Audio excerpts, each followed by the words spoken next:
Basebo ne banyabo kiba kibino okwogera nga niwo sembye nga abantu bakola. Aye ndikwenda okusooka okubeebaza olw'okutwaniriza.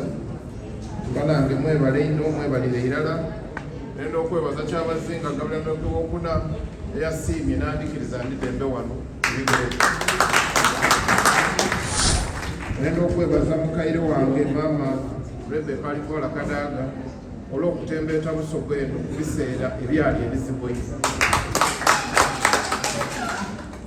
Nenda otwala omukisa guno okwebaza ambasada zaake nti weebale ino omulimu gwewakola niba ino mu mbaga ya Kyabazinga. Ambasada zaako ono tabakobera aye yali omu ku bakwenda. Weebale ino weebalire irala n'okuleeta abonabona baatuwa empiiya. Banange mwebalire irala kufunira Busogani maama. Ekintu ekikulu olwaleero n'okwebaza senga wange Namutamba senga weebale bunanswaza bwenaku obwa minisita buneeze yali akwi wakati aleesa akakazi okuva kuliya aye nga tebalidi nti ze senga wange aye namulonda nga nditenda kusobola.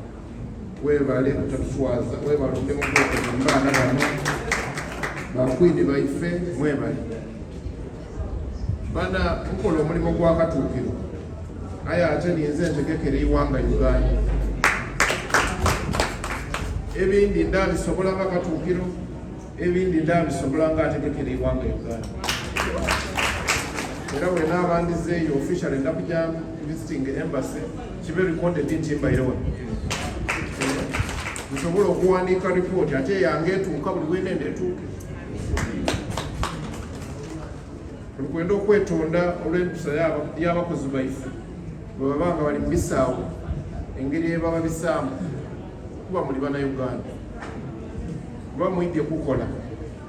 Ate buli lwolibisa omuntu alisitula omugugu oba oli kuyita ne Uganda Airline kuba nima obusinga otambulira ku Uganda Airline eyena kufuna ekyo bana ogwo omulimu ndagukolera ripooti ndajja. Okulonda obukulembeze bumala kulaga nti musobola. Olwaleero mulaze nti mukola ki? Musobola. Kwenja okusinziira mpandiika ripooti eri Kyabazinga abalondemu ajja obakulembera era atyama mu lukiiko. Baba wana bakoze ki? Asiimye. Ndibasaba nti mulonde omuntu omwesimbu kuba obuwangwa butegeeza mpisa. Bwe tubanga tuli kwegaita mu Busoga kiyinza kuyamba n'emirimu gya muto wange ono. Zonna ali campaign manager we ng'ajja ofuukemu kuba nze tyayenda kufuukemu. Nali tindi Katonda yantegekera kufuga Busoga nga tibandiramu. Nze ninze ziwembe Busoga oba nkuvumya oba nkoze eki ndi baba olina akola ki? Bano ba aga bavuma yenze bbe kubandira tawayi. Obuwangwa mpisa bwe twatijja okwegayitira mu organization yaife eri ya Busoga tulina okuba naki? Ebintu by'okutunda passport tubive. Ebintu by'okola ebintu ebitagemagana kuba Obusoga kitegeeza ki? Sibisa. Ebintu biri bisatu Obusoga eidini byonna byonna bitegeeza ki? Mpisa. Kuba mu nsi muno ekyo kye tweta ebintu abantu n'obuntu. Obusoga busomesa buki? Buntu. Tuyambagane buli bwe tubaawalala n'atasobola. Mpulire nga tulikozesa ng'olimi nti abandi kuba ne tibeesobola. Buli lwe muba abangi mwesobola. Buli lwe tunaba abangi tujja kukola ki? Twesobola. Ife office daife ndikule weebaayo ekigwireyo mukaire wange Namutamba wo gwentambwire naye olwaleero weebaayo ekigwireyo nga tukisobola ng'abantu twidakikwa atwala office yange wuuyi Agatha Kayembe kuba nkindi bulungi nti n'olwisi arecevinga n'abafiire okuva e South Africa twabeeziikira beene kuba okola omulimu gwaife ng'abakulembeze baife byetusobola tudabikola. Nze nendayina ambasada zaako talimba ali oti ninze nkukobera amazima wankyawo bakola ki? wanchameze ndi Katikiro onankyawira kyo nakyama Kyabazinga kale tukwenda okubebaza mwena mwena olw'okubaawo ebizibu ebimwogeire ku idaali wemba musaana eitaka mu idaali saba Kyabazinga ti nimwena eitaka musabe nze ndakwongera kuki omukono banange mwebise bulungi Welcome to JVC Multimedia. mwebise bulungi tutambuze erina ki Busoga Bluetooth ready to pair. Obusoga kitegeeza mpisa Kyabazinga galonedde ku okuna afunguwe mwebale kwembera maama happy birthday kansuubire nti mugirikodinze ababaire wano era mwagimuweereza mutusabe tutembe nti Obusoga buno okutwala mu buntonyi ye buviire wala ayi bwe watuuse niwo zena newulira nti niwendidde e Dubai tegeera nti Katikiro wa Busoga ndiwo meza ye ninzaani akasaada akatono oti ninze ate olwisi bandeta na Munyarwanda ndi Musaga Musoga omutamba eyirira endaza tegaano bana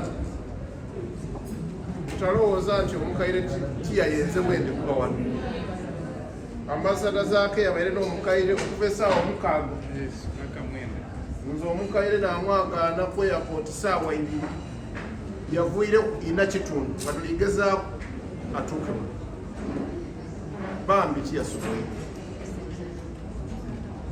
ayanka kaisi tayadda kufuna obwingi ayinde wano aba bonni tekiri Musaga mutambuze guno ndowooza n'okusoosa okwire nze tyenda anoni yansi natyenda age kyamaku ayinde n'okwebaza Katonda nti nasazeewo naidda era wentuuse ntiire naka nti bano baliyo ayi wentuuse wano nkobye nti Katonda yeebashala ube bulungi tujja kubyemere yaife tujja kuwayo okutandika ni leero paka lunava musi Kyabazinga tutabaladeko okunafa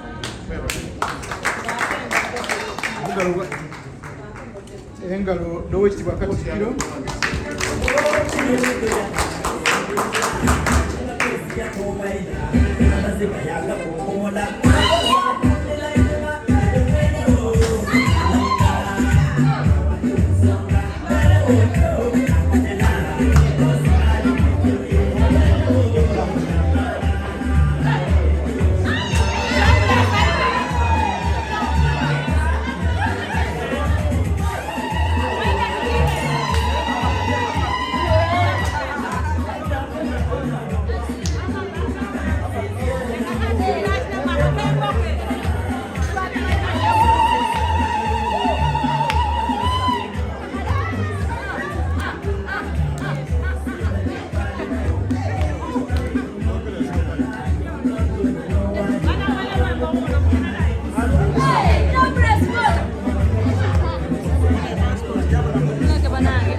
Mama, wenda mwoli.